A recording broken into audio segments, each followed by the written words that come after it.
So enough with the introduction. Let me introduce him.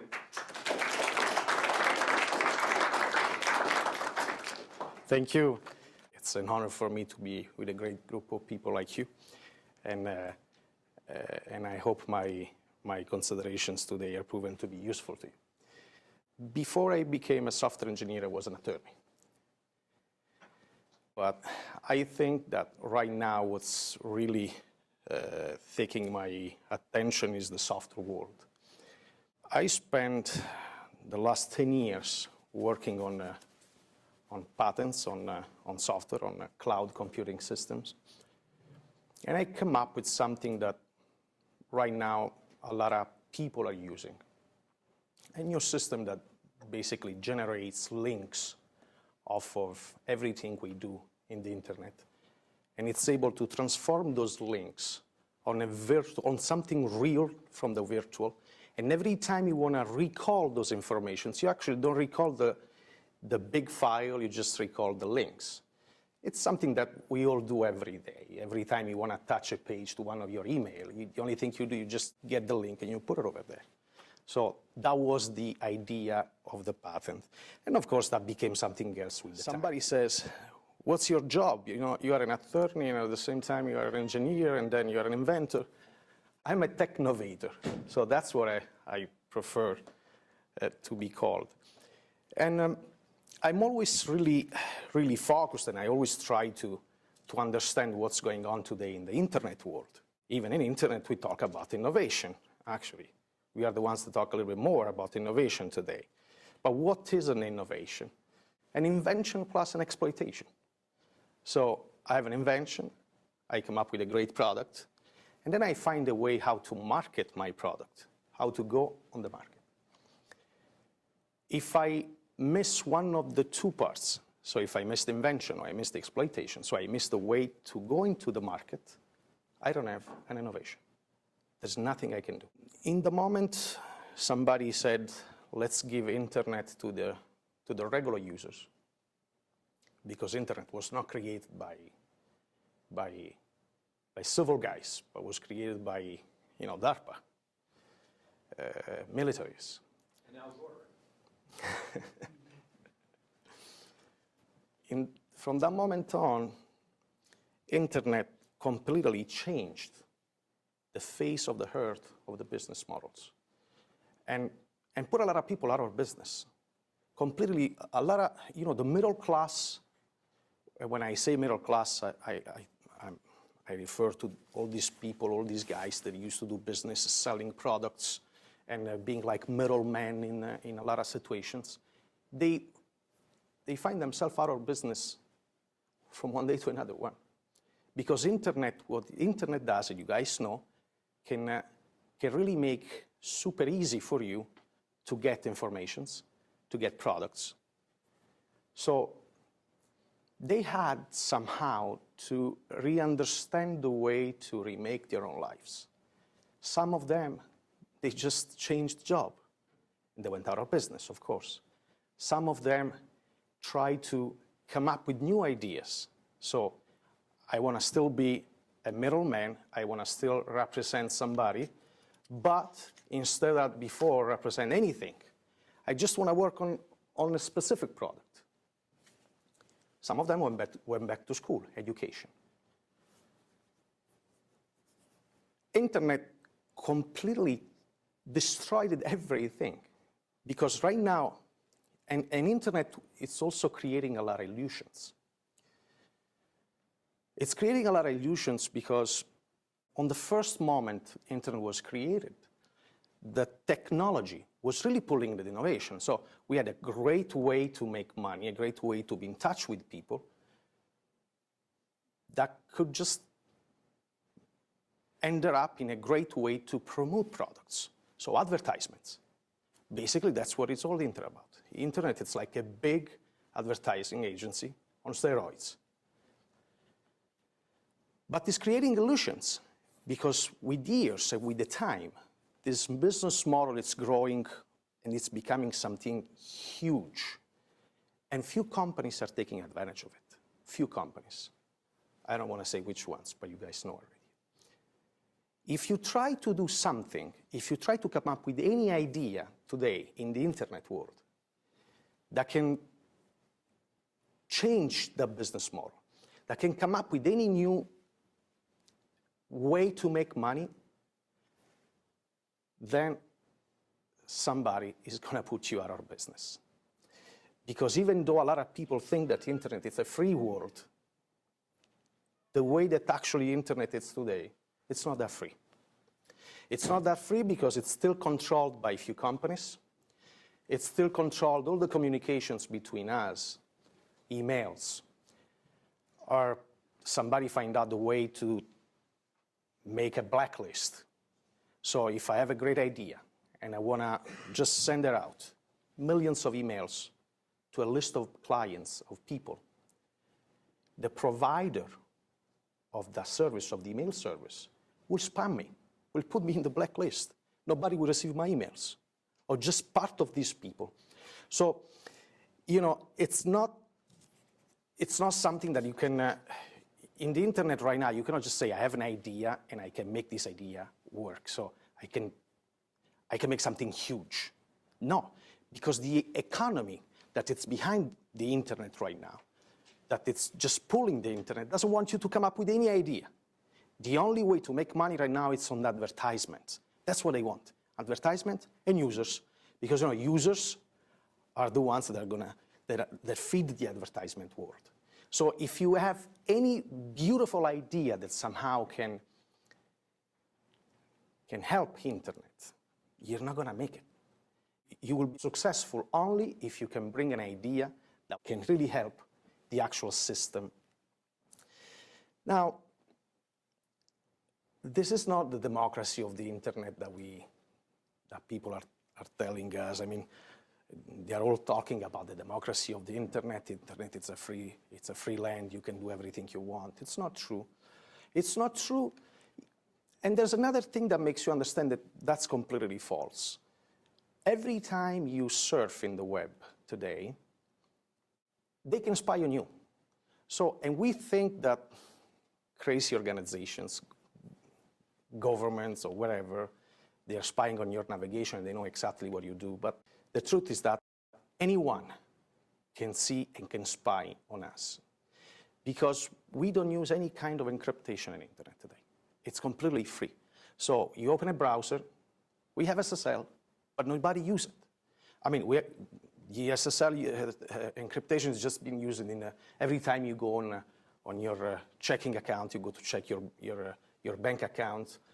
Over there's SSL. But when you go in the browser and you try to make a regular navigation in internet, you have no SSL. Then, you know, why? A few months ago, started a new big problem with the guy, with the National Security Agency, who was saying around that they are spying on us.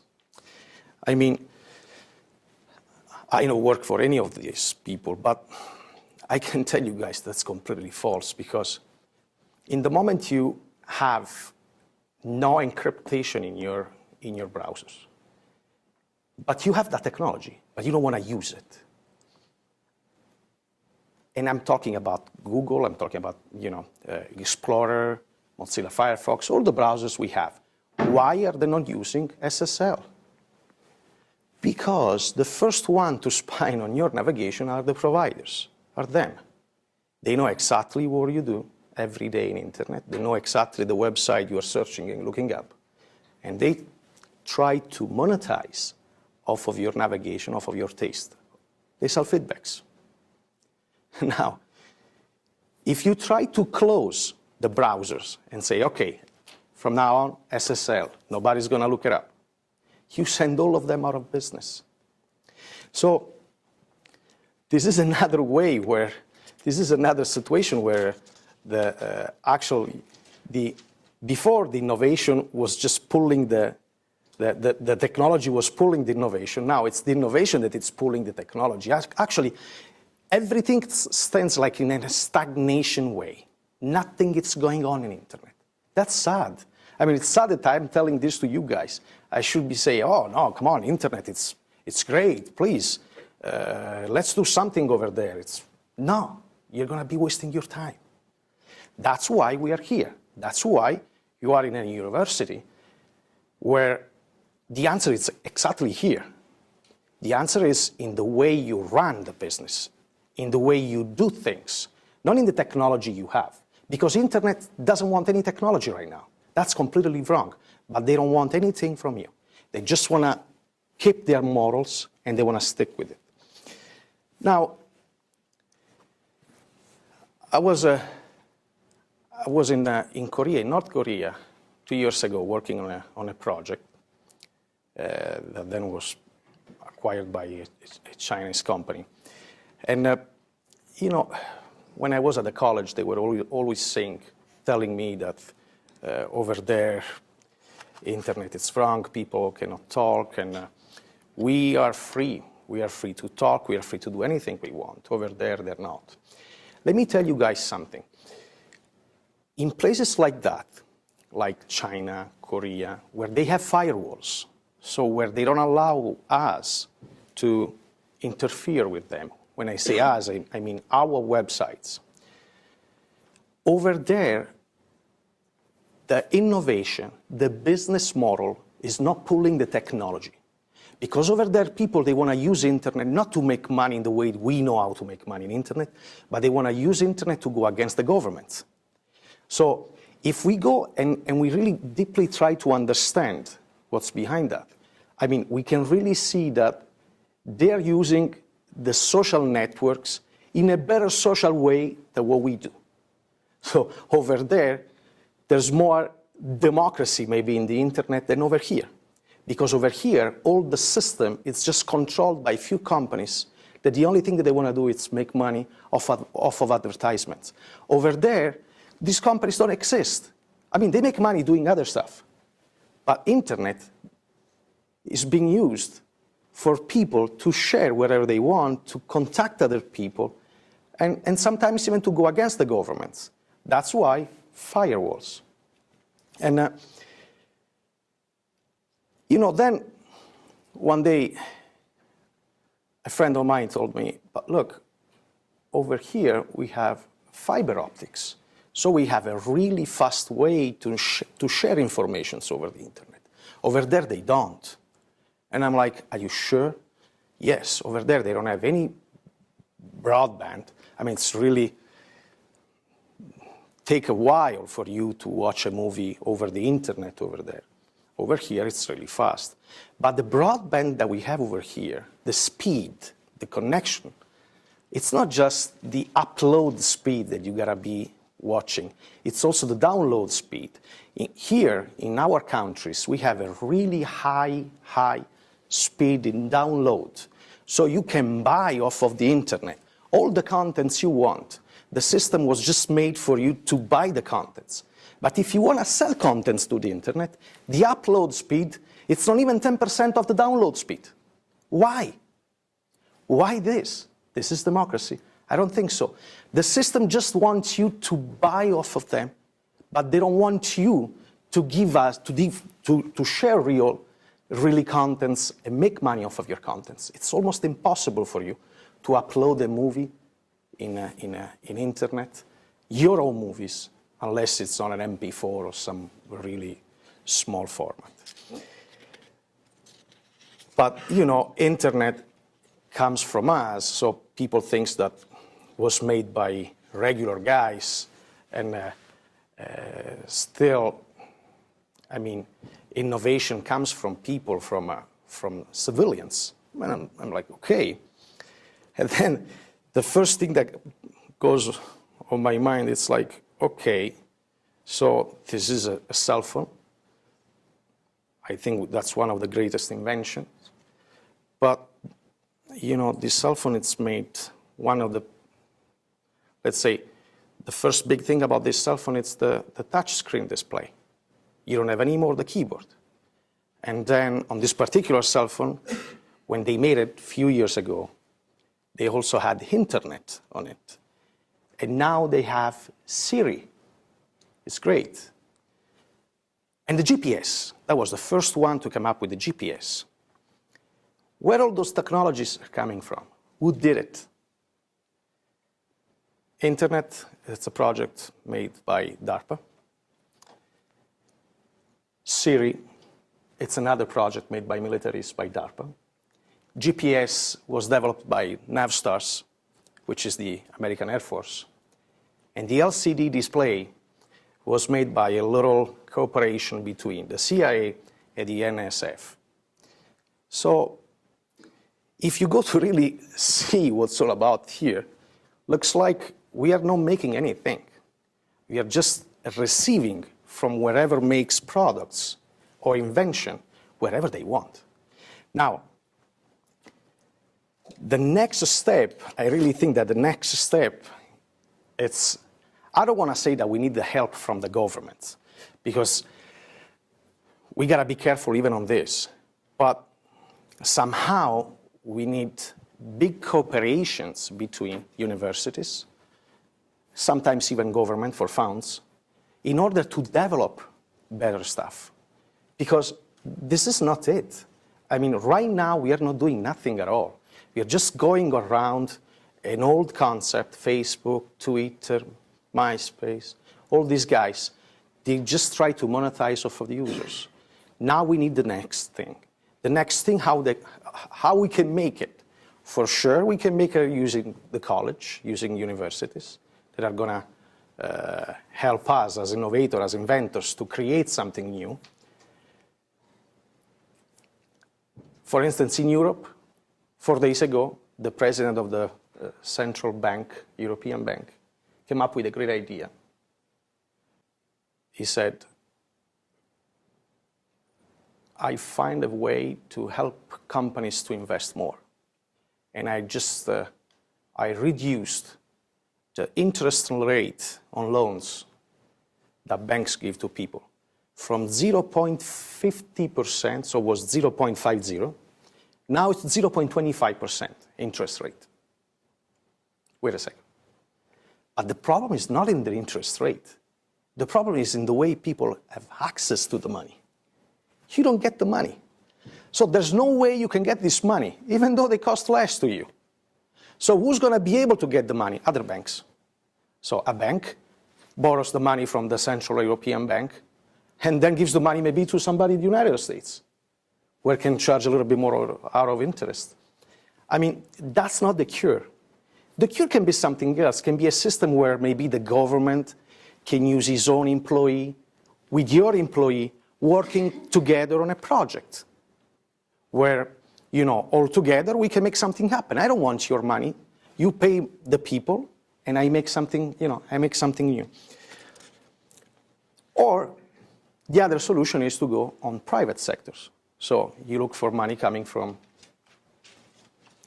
venture capital, angel investors, pre-angel investors. They like to be called like that. But the private sector is looking for something from you. It's looking for patents.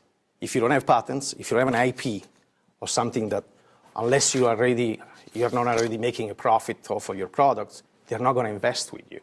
They want to see if you have an IP. So if you are profitable, of course, they want to give you the money.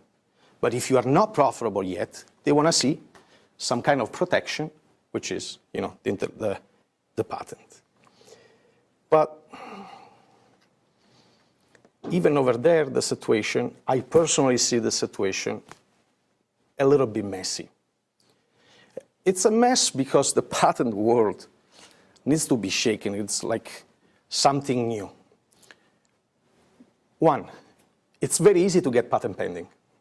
So you can get a patent pending on anything you want. You can say that you invented this. Now, it was already made 10 years ago. They will give you patent pending. With a patent pending, you can go around, and you can find even somebody that will give you the money, who will finance you. But then what happens if you work for a company? If you work for a company, you are an inventor, and you come up with a great idea, the company will ask you to assign them the patent for $1. So you sign a contract, they give you $1, they take the patent, you keep the job. Okay. But what happens if you lose your job because the company goes out of the business? Somebody else is going to use your patent anyway. But you're not going to make nothing at all. not even 1 cent on the patent that you invented, on the application you did, okay?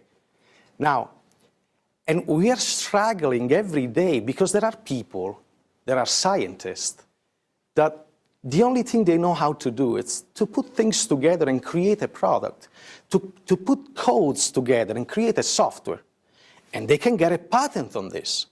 But they don't have enough, they don't have money to go in the market. They don't have, they don't have an infrastructure. The only thing that they can do, they can assign this patent to somebody. But if we don't have a way to protect these people, they will assign the patent even for a few $1,000s, or even less sometimes.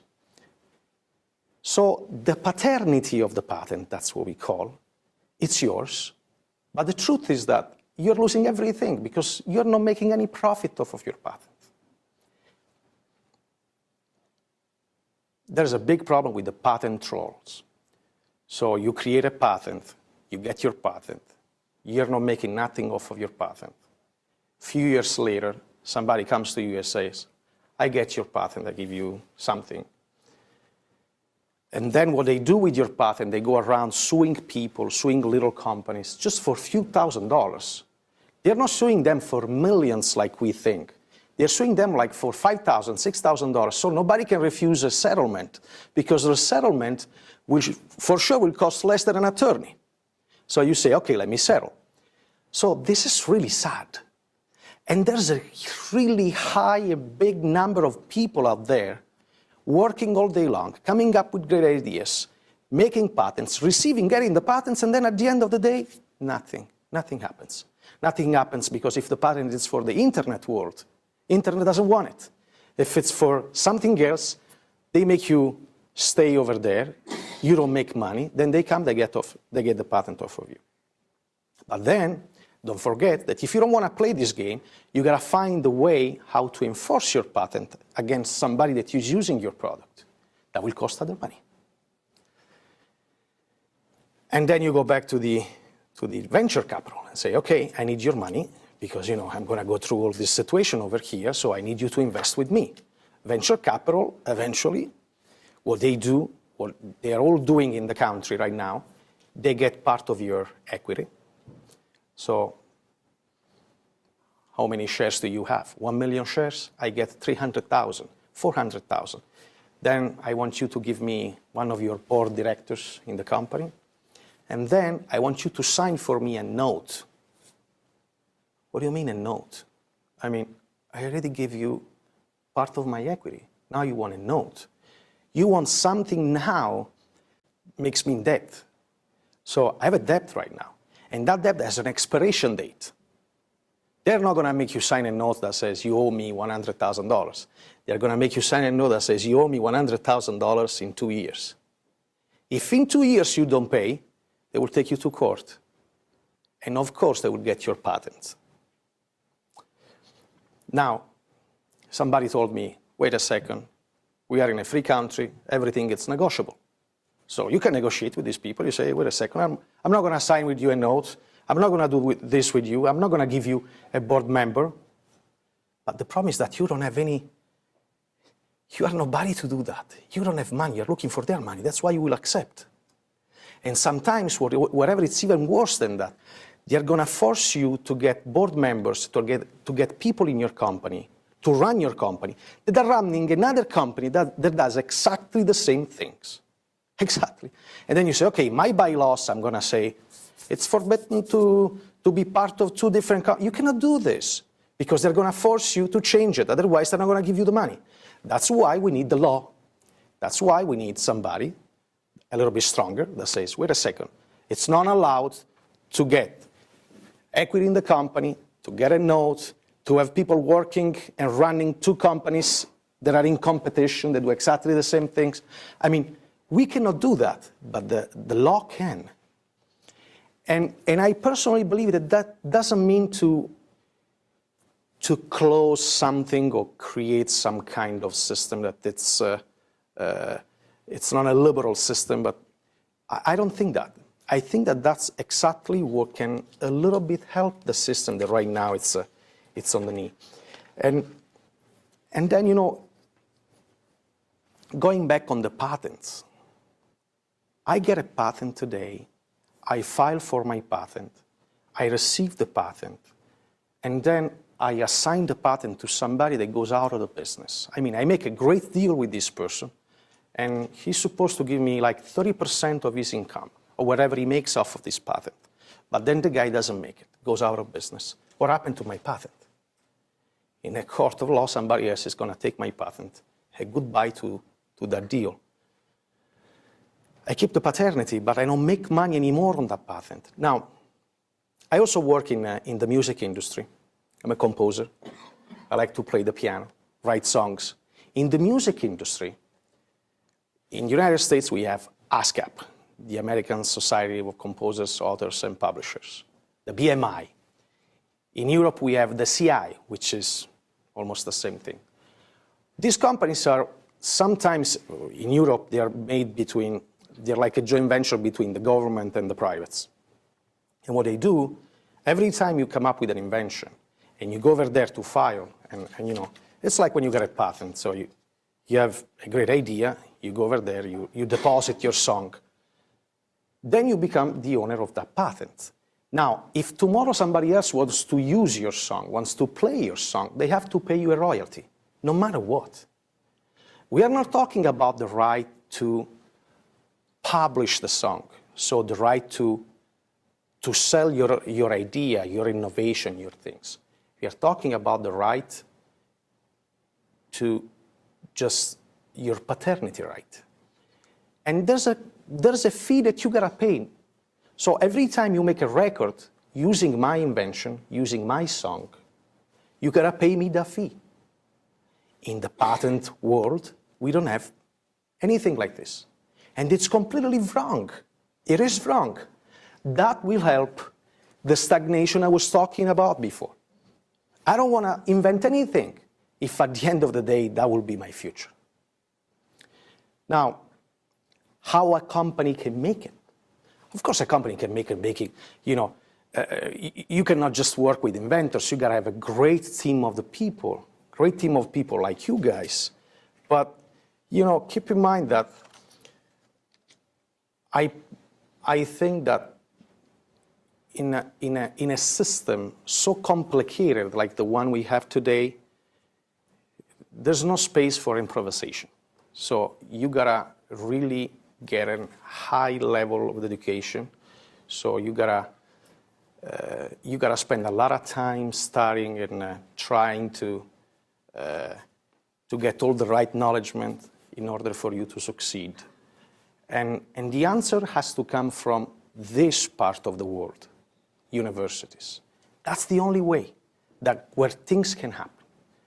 And that's the only way that I personally see can really change your future lives and make of them a masterpiece.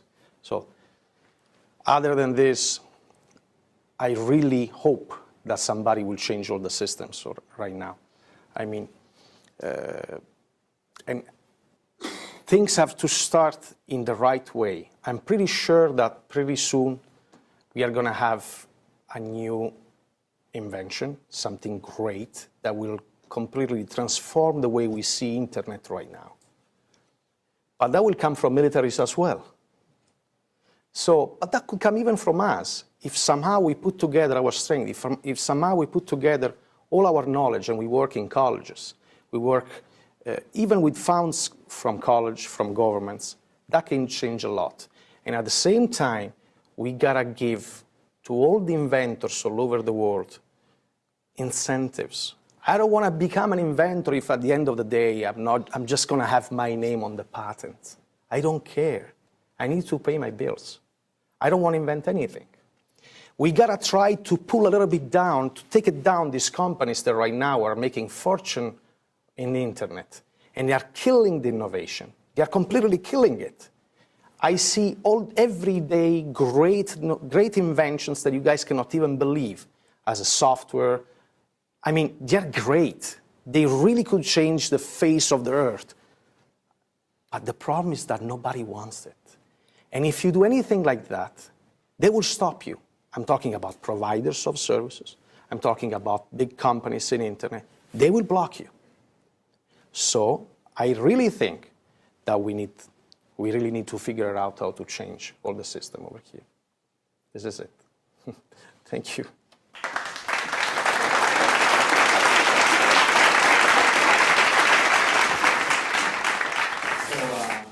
In this idea of patent versus royalty, how do you kind of see the royalty working for patents in a sense of, an example? When you say royalties, you mean everything you can, not the ones related to the paternity of the patent, but just the one that you make off of the product, right? I guess I'm just trying to understand the concept a little bit better. Yeah, easy. It's very easy. I mean, when you come up with a new idea, when you file for a patent, let's say you get your patent, so they issue the patent, it's yours. And then you're lucky enough to make a deal with a big boy that says, okay, I will sell this product, the one you made, and I will give you 0.1% of my sale. Great. If this guy doesn't make money, you don't make money.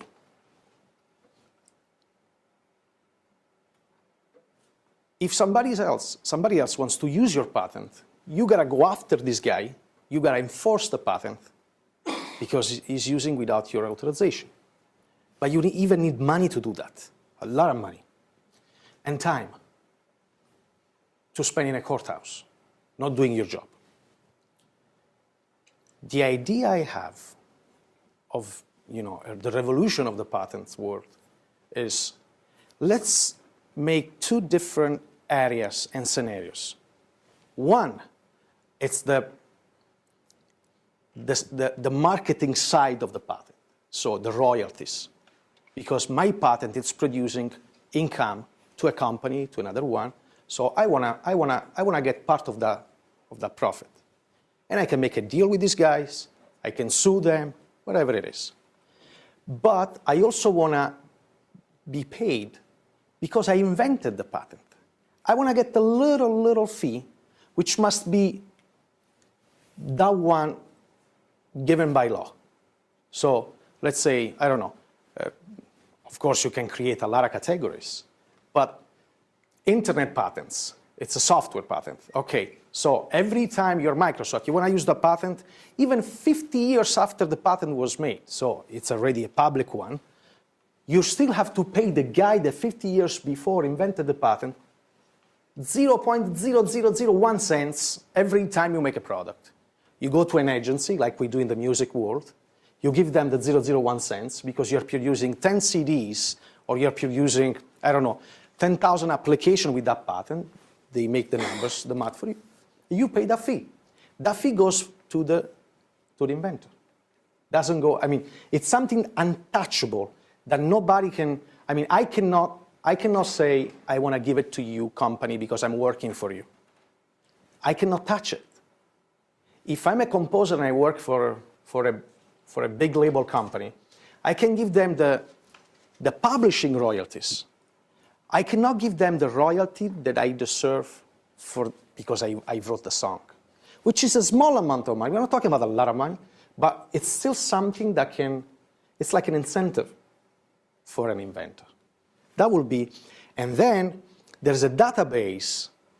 We need to work a little bit better on the database of the patents, because you get a patent in the United States, then you gotta look for an attorney in Italy to get a patent over there as well.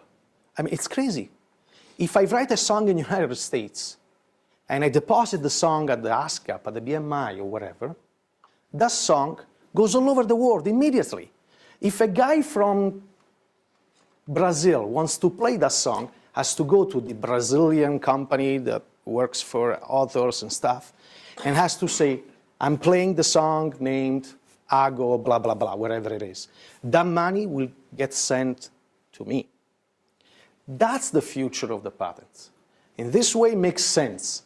Otherwise, so a database altogether, and the chance to make money even from the paternity of the patent. I hope that was a little bit more clear. Next question. Do Do you think that it's like the government's role to step in and like limit market influence of like certain tech companies like that get too big, or and if so, is there like certain examples of how they can like kind of open up the market and keep it open rather than certain companies just getting, as in like service providers getting too influential? I didn't get the first part of the question. Do you think that's like or the role of national governments to like step in if like say like internet provider infringes too much, and how would they go about doing that? But I mean, I think we can, in a lot of sectors we have ethics codes. So ethic, it's like something that you cannot, it's something natural. So it's not natural that every time I use your servers, and I want to send out emails for my campaign, because I don't want to go to those advertisements agencies and send email to thousands of people. I want to use my email account and be able to send emails. It's not fair that you got to put me in the blacklist as a spam. We need rules over there. So I really hope the governments will jump in and say, wait a second, you cannot put people in the blacklist because you're offering them a service. I mean, internet is becoming little by little something that was made by the government, given to the people. But, looks like that people right now, they're using it for their own needs a little bit too much. So, and just few of them, they are making money in internet. A lot of people right now, they don't even know how to use it. You can just send, friends requests to your friends, and there's no way for you to make money. I bet that nobody makes money over here in internet with an application, with a website. Or if you do, just, it's not something that can really change your lives. Why? Because there's somebody that is controlling you, starting from the providers. They don't give you the right connection. They don't give you the right speed. Then they also stop you. The people that are running the hosting facilities, it's too expensive, too much. And the price that they are giving to you are like 3 times higher than the price that are giving to the other people, to the other big boys. So we need to work a little bit better on rules over here. Otherwise, the situation is going to just stay like it is. Because, there's another thing that they love to do. In the moment they know that you have a patent on a product, even though they use your product, they know that you cannot go against them because they are too strong. They have attorneys on payroll. You got to hire an attorney. You got to pay one. So if they realize that you're a little bit smaller than them, actually way smaller than them, that's it. So of course they don't want to do that, because of course they want to be able to continue in the way that they are doing things. And if we give an incentive to the patent, to the inventors, maybe they can come up with great things that can somehow destroy the business model made just on advertisement. So if I know that, for instance, I can revolutionize the way that people, play with game in internet, of course I will go and work on this project for the next 10 years to get a patent, make it work. But if I know that even though I do it, in the situation that we have right now, where it's a really messy situation, the patent, it's going to just be issued in the United States, and then I got to go to Africa to get another one, I got to go to Italy to get another one, and then to France, and then to Japan, and then I see a little guy from Shenzhen that does the same thing, because we have nobody that can enforce the patent over there. It's just a waste of time. And because the United States of America and all the countries like the United States are made on the mentality of the patents, so we are all, it's like we made our country around the patent concept. I really think that should be the first thing to look at, the first thing to fix, the patent world. Otherwise, we are not going to have innovations anymore.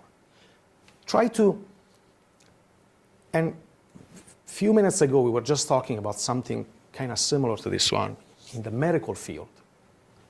In the internet world, if you come up with a great idea and you try to sell this idea to make it work, the big boys, if that idea goes against them, they're just going to say, no, come on, we don't want to get it.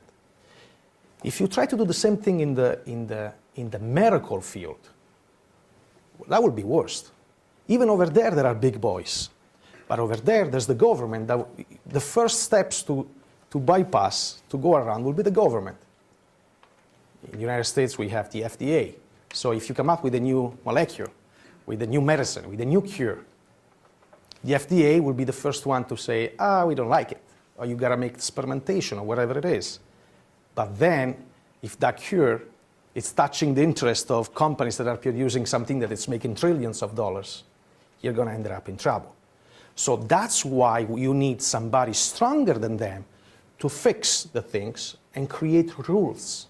Without rules, the world doesn't go anywhere. In Europe, we have a special law that here we don't have. Every time you get a loan from somebody, every time you borrow money from people, we have something called usura. Usura, it's a crazy process, but beautiful from the point of view, made by Romans, 2,000 years ago. And the law says that every year the government says, okay, to the banks, you guys can charge 3% interest rate every time you make a loan. If you do more, so if you give money to people on loans, maybe they need your money, maybe they really want to get it, and they're able to pay you 30%, 50%, 60% of interest every year, you go to jail. So I don't want to say that it's something that I personally like, but it's something that for sure completely stopped the evolution of something more crazy. So, for instance, in Europe, in Italy, if you want to borrow money, no matter if you're broke, if you don't have anything, if you're super rich, they cannot charge you more than what the government said they can charge you. Otherwise, they go to jail. The same thing can happen in every other field. So. Other questions? Next question. It's fine. I don't know. Okay. So I've never been to Silicon Valley.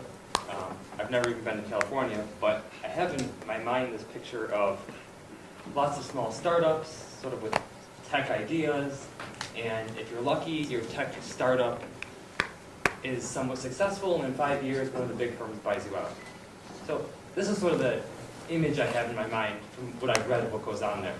So how does that, to me that sounds like innovation.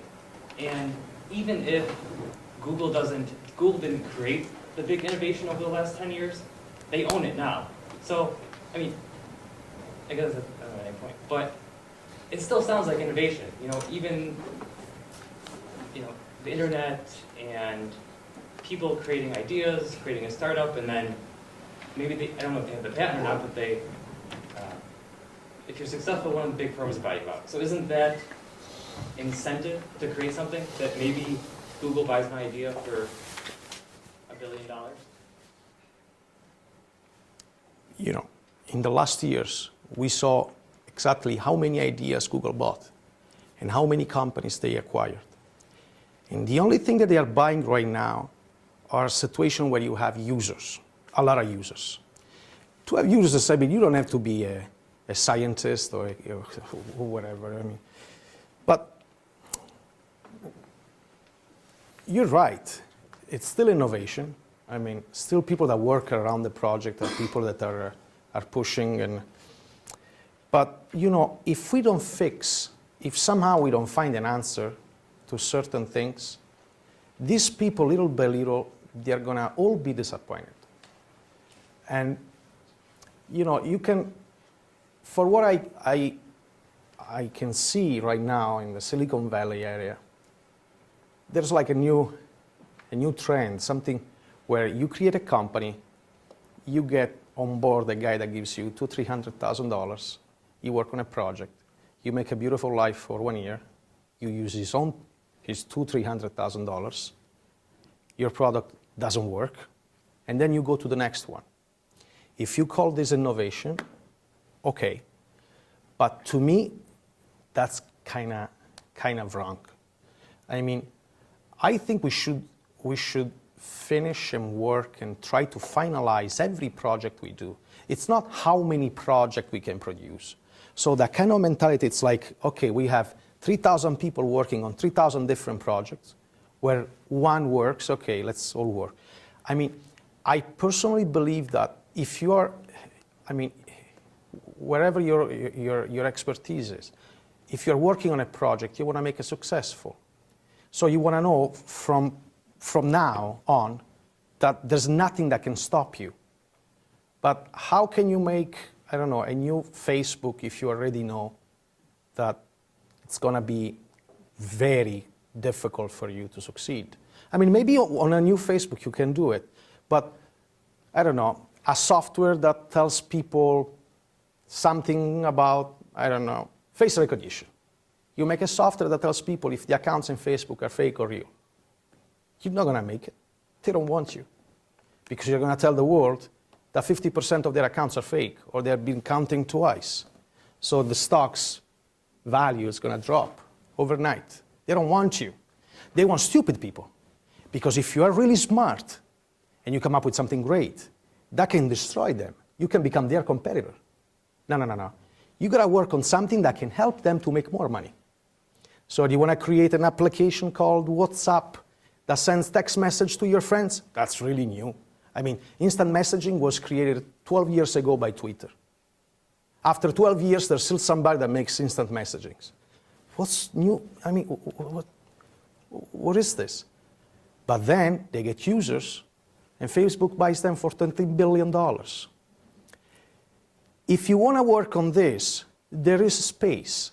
But what I'm talking about innovation, the way we can innovate internet, the way we can make something happen, okay?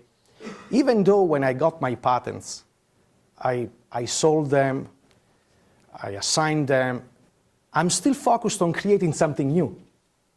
I'm not just stopped to say, okay, I made money, thank you very much, I'm going to create a new instant messaging system, I make 200,000 or 300,000 people on board and I sell it for $20 million.